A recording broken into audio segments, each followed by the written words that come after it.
Channel உங்களுக்கு பிடிச்சிருந்தா மறக்காம சப்ஸ்கிரைப் பண்ணுங்க, ஷேர் பண்ணுங்க, லைக் பண்ணுங்க, கமெண்ட் பண்ணுங்க. அன்பான மார்ஸ் மீடியா நேயர்களே, உங்க அனைவருக்கும் என் அன்பான வணக்கம். மார்ச் 1, 2026 அன்னைக்கு ஒரு முக்கியமான கிரக மாற்றம் நடக்க போகுது. நவகிரகங்கள்ல நம்ம வாழ்க்கையோட சந்தோஷம், சொகுசு, காதல் இதுக்கெல்லாம் அதிபதியான சுக்கிர பகவான் தன்னோட நட்பு வீடான கும்பராசியிலிருந்து விலகி மீன ராசிக்குள்ள நுழைறாரு. ஜோதிட ரீதியா பார்த்தா இது ரொம்ப விசேஷமான ஒரு நிகழ்வு. ஏன்னா மீனராசி தான் சுக்கிரன் முழு பலத்தோட இருக்கக்கூடிய உச்ச வீடு. பொதுவா சுக்கிரன் ஒரு ராசியிலிருந்தா அங்க நல்ல விஷயங்களை வாரி வழங்குவாரு. ஆனா இப்ப அவர் மீனத்துக்கு வர்றது எப்படின்னா, ஒரு ராஜா தன்னோட சொந்த கோட்டைக்குள்ள ரொம்ப கெத்தா வந்து உட்கார்ற மாதிரி. மீனராசிங்கிறது குரு பகவானோட வீடு. அங்க சுக்கிரன் உச்சமடைகிறதுனால வர்ற ஒரு மாச காலத்துக்கு உலகத்துல ஒரு அமைதியான, அதே சமயம் மங்களகரமான சூழல் உருவாகும்னு நாம தாராளமா எதிர்பார்க்கலாம். இந்த காலகட்டத்துல மக்களோட மனநிலை எப்படி இருக்கும் தெரியுமா? ஒரு விதமான கலை உணர்வு, ரசனை இதெல்லாம் அதிகமாகும். வழக்கமா ரொம்ப கோவப்படுறவங்க கூட இந்த நேரத்துல கொஞ்சம் நிதானமா யோசிப்பாங்க. மீனராசிங்கிறது ஒரு நீர் ராசி. அங்க சுக்கிரன் வர்றதுனால பெண்களோட முன்னேற்றம் சிறப்பா இருக்கும். வீடுகள்ல சுப காரியங்கள், அதாவது கல்யாணம், காதுகுத்துன்னு தள்ளிப்போன விசேஷங்கள் எல்லாம் இப்ப வேகம் எடுக்க ஆரம்பிக்கும். குறிப்பா கலைத்துறையில் இருக்கிறவங்க, சினிமா, இசை, ஆடை வடிவமைப்புன்னு கிரியேட்டிவ் வேலைகள்ல இருக்கிறவங்களுக்கு இந்த மார்ச் மாசம் ஒரு பொற்காலம்னே சொல்லலாம். நீங்க ரொம்ப நாளா ஒரு புது வண்டி வாங்கணும், இல்ல வீட்டை அழகா மாத்தணும்னு நினைச்சிருந்தீங்கன்னா அதுக்கான சந்தர்ப்பம் இப்போ தானா அமையும். பணப்புழக்கமும் ஒரு பக்கம் சீராகும். ஆனா அதே சமயம் ஆசைகள் அதிகமாய் ஆடம்பர செலவுகளும் கூடும். அங்கதான் நாம கொஞ்சம் உஷாரா இருக்கணும். ராசி பலன்னு எடுத்துக்கிட்டா எல்லா ராசிக்கும் ஒரு சில மாற்றங்கள் இருக்கும்னாலும் மீன ராசியிலேயே சுக்கிரன் வர்றதுனால அந்த ராசிக்காரர்களுக்கு கூடுதல் பொலிவு கிடைக்கும். அதே மாதிரி ரிஷபம், துலாம் ராசிக்காரர்களுக்கு அவங்க அதிபதியே பலமா இருக்கிறதுனால பெரிய யோகங்கள் தேடி வரும். மற்ற ராசிக்காரர்களுக்கும் அவங்கவங்க லக்னத்துக்கு ஏத்த மாதிரி சில நன்மைகளும் சில கவனிக்க வேண்டிய விஷயங்களும் கண்டிப்பா இருக்கும். மொத்தத்துல இந்த மார்ச் 1 நடக்க போற சுக்கிர பெயர்ச்சி ஒரு புது விதமான புத்துணர்ச்சியை கொடுக்குங்கிறதுல சந்தேகமே இல்ல. மனசுல இருக்கிற கவலைகளை விட்டுட்டு இந்த நேரத்துல வர்ற வாய்ப்புகளை எப்படி சரியா பயன்படுத்திக்கலாம்னு நீங்க யோசிச்சாலே பாதி ஜெயிச்ச மாதிரி தான். சரி, இப்போ உங்க ராசிக்கு இந்த உச்ச சுக்கிரன் என்னென்ன பலன்களை கொண்டு வர போறாருன்னு விரிவா பாப்போமா? அன்பான கடகராசி நேயர்களே, 2026 மார்ச் 1 நடக்க போற இந்த சுக்கிர பெயர்ச்சி உங்க ராசிக்கு 9வது இடமான பாக்யஸ்தானத்துக்குள்ள சுக்கிர பகவான் நுழையிற மிக அற்புதமான நேரம். சுக்கிரன் மீன ராசியில உச்சம் பெறறதுனால உங்க வாழ்க்கையில அதிர்ஷ்டக்காற்று பலமா வீச போகுது. இந்த பெயர்ச்சி உங்களுக்கு எப்படி இருக்க போகுதுன்னு விரிவா பார்த்துடுவோம். கடக ராசிக்கு சுக்கிரன் 4 மற்றும் 11 குடையவர். அவர் இப்போ 9இல் உச்சம் பெறறதுனால தர்ம கர்மாதிபதி யோகம் மாதிரி ஒரு பெரிய பலன் உங்களுக்கு கிடைக்க போகுது. பாக்யஸ்தானத்துல சுக்கிரன் உச்சம் பெறறதுனால இதுவரைக்கும் தள்ளி போயிட்டு இருந்த நல்ல விஷயங்கள் எல்லாம் இப்போ வரிசையா உங்க கதவை தட்டும். என்னடா இது, நமக்கு மட்டும் எதுவும் நடக்கலையேன்னு நினைச்ச காலம் இப்ப முடியுது. தந்தையோட உறவுல ஒரு பெரிய இணக்கம் உண்டாகும். அவரோட ஆசீர்வாதமும் அவர் மூலமா கிடைக்க வேண்டிய பூர்வீக சொத்துக்களும் இப்போ எந்த தடையும் இல்லாம உங்க கைக்கு வந்து சேரும். தொழில் ரீதியா பார்த்தீங்கன்னா ஒரு மிகப்பெரிய விரிவாக்கம் இருக்கும். குறிப்பா வெளிநாடு அல்லது வெளியூர் சம்பந்தப்பட்ட தொழில்கள்ல இருக்கிறவங்களுக்கு லாபம் கொட்டும். புதுசா கிளைகள் ஆரம்பிக்க இது சரியான நேரம். உத்தியோகத்துல இருக்கிறவங்களுக்கு இது ஒரு பொற்காலம். இதுவரைக்கும் உங்களை மதிக்காதவங்க கூட இப்போ உங்க திறமைய பார்த்து வியந்து நிப்பாங்க. ஒரு கௌரவமான பதவி உயர்வு உங்களை தேடி வரும். பணப்புழக்கம் இந்த மார்ச் மாசத்துல ரொம்பவே தாராளமா இருக்கும். 11 குடையவர் உச்சம் பெறறதுனால ஒன்றுக்கு மேற்பட்ட வழிகள்ல இருந்து உங்களுக்கு வருமானம் வரும். கையில காசு நல்ல பொருளும். ஆன்மீக பயணங்கள் போறதுக்கு அதிக வாய்ப்பு இருக்கு. ரொம்ப நாளா காசி, ராமேஸ்வரம் இல்லனா திருப்பதி போகணும்னு நினைச்சிருப்பீங்க. அது இப்போதான் ரொம்ப லாவிஷா கைகூடும். வீடு, வண்டி, வாகனங்கள் வாங்குற யோகம் ரொம்ப பிரகாசமா இருக்கு.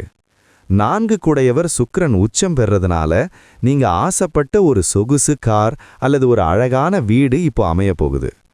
திருமணம் ஆகாத கடகராசி நேயர்களுக்கு இது ஒரு வரப்பிரசாதமான காலம். ரொம்ப தூரத்துல இருந்து அல்லது வெளிநாட்டுல இருந்து உங்களுக்கு ஏத்த ஒரு அருமையான வரன் தேடி வரும். காதல் விஷயத்துல இருக்கிறவங்களுக்கு இது ஒரு கொண்டாட்டமான மாசம்.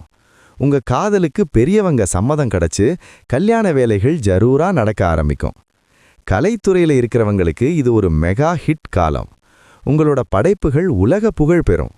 பெரிய விருதுகள் அல்லது அங்கீகாரங்கள் தேடி வரும். மாணவர்களுக்கு படிப்புல ஒரு தெளிவு பிறக்கும். உயர்கல்விக்காக வெளிநாடு போகணும்னு நினைக்கிறவங்களுக்கு இப்போ எல்லா வாசல்களும் திறக்கும். ஸ்காலர்ஷிப் கிடைக்க வாய்ப்பிருக்கு.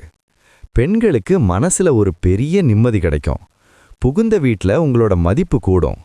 கணவர் உங்க மேல அதிக அன்பு செலுத்துவாரு. ஆபரண சேர்க்கை உண்டாகும்.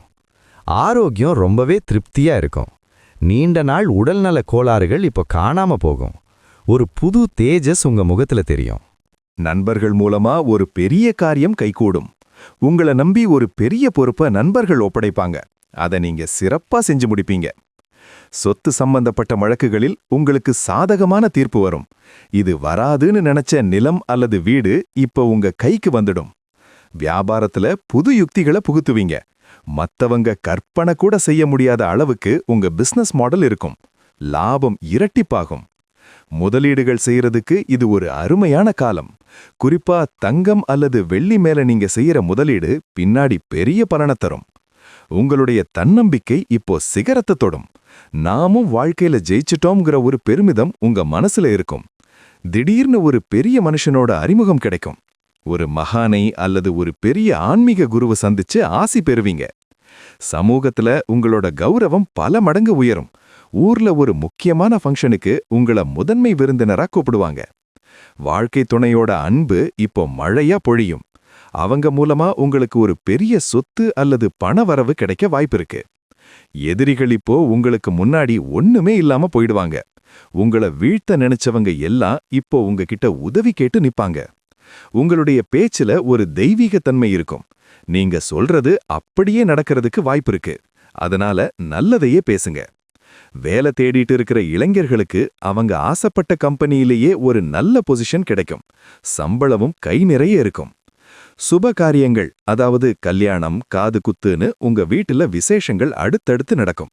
வீடு எப்பவும் கலகலப்பா இருக்கும். விவசாயிகளுக்கு விளைச்சல் அபாரமா இருக்கும். புதுசா ஒரு டெக்னாலஜியை பயன்படுத்தி விவசாயத்துல லாபம் பார்ப்பீங்க. உங்களுடைய நீண்ட நாள் லட்சியம் ஒன்னு இப்போ நிறைவேறும். அதுக்காக நீங்க பட்ட கஷ்டங்களுக்கு இப்போ ஒரு இனிப்பான பலன் கிடைக்கும். அடுத்தவங்க விஷயத்துல தலையிடுறதை விட்டுட்டு உங்க பாக்கியத்தை அனுபவிக்க பாருங்க. இந்த மாசம் நீங்க தான் ரொம்ப அதிர்ஷ்டசாலி. சாப்பாட்டுல கொஞ்சம் பத்தியமா இருங்க. ருசியான சாப்பாடு கிடைக்குதேன்னு ஸ்வீட்ஸ் அதிகமா சாப்பிடாதீங்க. முன்னோர்களோட ஆசி உங்களுக்கு முழுசா இருக்கு.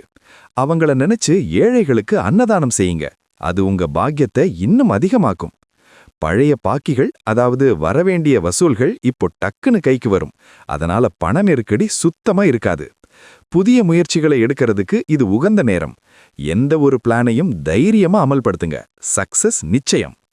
மனசுல ஒரு திருப்தி இருக்கும். வாழ்க்கை இப்போதான் ஒரு பாதையில சரியா போகுதுங்கிற ஒரு நிம்மதி உங்களுக்கு கிடைக்கும். வாகன பயணங்கள்ல நிதானம் வேணும். சொகுசு கார்ல போகும்போது வேகம் அதிகமா இருக்க வாய்ப்பு இருக்கு. அதை குறைச்சிக்கோங்க.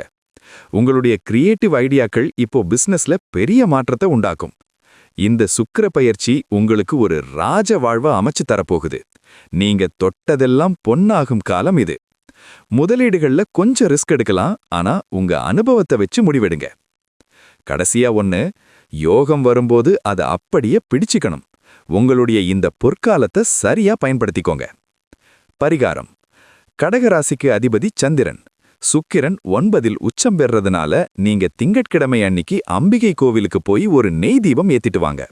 லலிதா சகஸ்ரநாமம் கேட்கறது உங்க பாக்கியத்தை இன்னும் கூட்டும். வெள்ளிக்கிழமை அன்னிக்கு பசுமாட்டுக்கு ஒரு துண்டு வெல்லம் அல்லது அகத்திக்கீரை கொடுங்க. ஏழை பெண்களுக்கு திருமண உதவி செஞ்சீங்கன்னா உங்க தடைகள் எல்லாம் நீங்கி யோகங்கள் பெருகும். கடகராசி நேயர்களே, உங்க பாக்கியம் இப்போ பிரகாசமா இருக்கு. இந்த யோகத்தை பயன்படுத்தி வாழ்க்கையில ஒரு பெரிய இடத்துக்கு போங்க. இதே போன்று மீண்டும் ஒரு பதிவில் சந்திப்போம். நன்றி, வணக்கம். இந்த சேனல் உங்களுக்கு பிடிச்சிருந்தா மறக்காம சப்ஸ்கிரைப் பண்ணுங்க, லைக் பண்ணுங்க, ஷேர் பண்ணுங்க.